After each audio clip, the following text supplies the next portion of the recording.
بسم اللہ الرحمن الرحیم۔ محترم ناظرین کرام، بچوں کی ہائپر ایکٹیویٹی اور ہومیوپیتھی کے حوالے سے یہ ہماری آخری ویڈیو ہے۔ اس سے پہلے یہی ویڈیو 8 حصوں میں ہم آپ تک پہنچا چکے ہیں۔ یہ پارٹ 9 ہے اور آخری پارٹ۔ پھر ہم مزید بھی بچوں کے نفسیاتی مسائل کے حوالے سے باقی ویڈیوز بھی آپ کی خدمت میں پیش کریں گے۔ ان ویڈیوز میں جو 9 حصوں میں ہے، صرف ہائپر ایکٹیویٹی کے حوالے سے آپ سے ہم نے بات کی ہے۔ تو اگر دیکھا جائے تو بدقسمتی سے ہمارے بچوں کو صحت مند ماحول اور معاشرہ نصیب نہیں ہوتا۔ پڑھی لکھی دنیا میں والدین کی یہی کوشش ہوتی ہے کہ بچے کو اچھی سے اچھی تعلیم دلائی جائے، یعنی سارا زور بچے کی مینٹل ڈیولپمنٹ پر دیا جاتا ہے، کچھ حد تک فزیکل ڈیولپمنٹ پر کا خیال رکھا جاتا ہے، اور یوں ایموشنل ڈیولپمنٹ کو یکسر نظر انداز کر دیا جاتا ہے۔ اس پر جارج ویتھالکس نے پورا ایک آرٹیکل لکھا ہے۔ تو ایموشنل ڈیولپمنٹ کو نظر انداز کرنے سے بچوں میں مختلف قسم کے نفسیاتی مسائل جنم لیتے ہیں، اور ضرورت ہے بچوں کو وقت دینے کی اور ان سے پیار محبت کا اظہار کرنے کی۔ ڈاکٹر گیگاس ویسیلس نے لکھا ہے، یہ یونانی ڈاکٹر ہے۔ اس نے لکھا، the first remedy for your child is love and friendship, the second is homeopathy. جی، تو بچوں کے لیے ہومیوپیتھی سے بڑھ کر کوئی الٹرنیٹ نہیں ہے، کوئی متبادل نہیں۔ آئیڈیل صحت کا انحصار اور تعریف ہی یہ ہے کہ تینوں لیول کا آپس میں متوازن ہونا ضروری ہے، فزیکل، مینٹل اور ایموشنل۔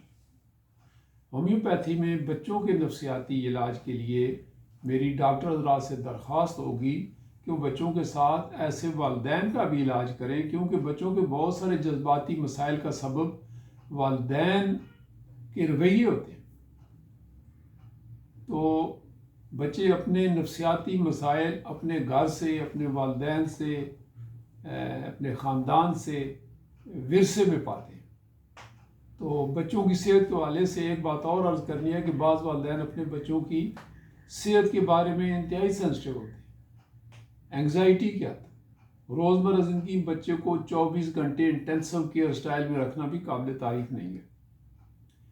دیکھا گیا ہے کہ بعض والدین بچے کے کان میں ذرا سی میل نظر آ جائے، 2 چھینکیں آ جائیں تو فوراً ENT تک پہنچتے ہیں اور پریشان رہتے ہیں، اور یہ رویہ بھی درست نہیں ہے۔ امیون سسٹم کو بھی کچھ نہ کچھ کام کرنے کا موقع دینا چاہیے،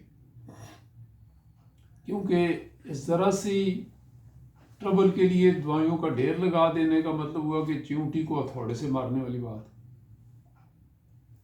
تو بچے نے صحت اور بیماری کے حوالے سے چھوٹی موٹی آزمائشوں سے دوچار ہو کر آئندہ زندگی میں بڑے چیلنجز سے نمٹنا ہے۔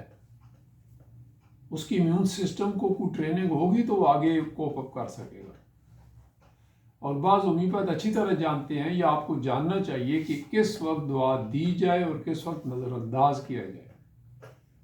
کینٹ کہتا ہے، ایک ہومیوپیتھ کے لیے دعا دینے کی بجائے دعا سے ہاتھ روکنا زیادہ مشکل ہوتا ہے۔ معمولی شکایات میں وائٹل فورس کو موقع دیں،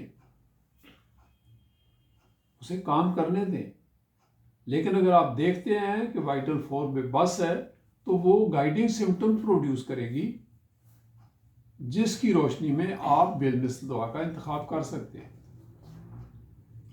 مثلا ہم اس کو ایک مثال سے واضح کرتے ہیں کہ ایک بچہ ہے، اس کی ماں اس کو صبح ڈاکٹر صاحب کے پاس لاتی ہے، کہتی ہے، ڈاکٹر صاحب رات اس کو بخار تھا، اس کی نوزی بھی بہہ رہی تھی، اس نے 2 چھینکیں ماری ہیں، ڈسٹرب رہا ہے۔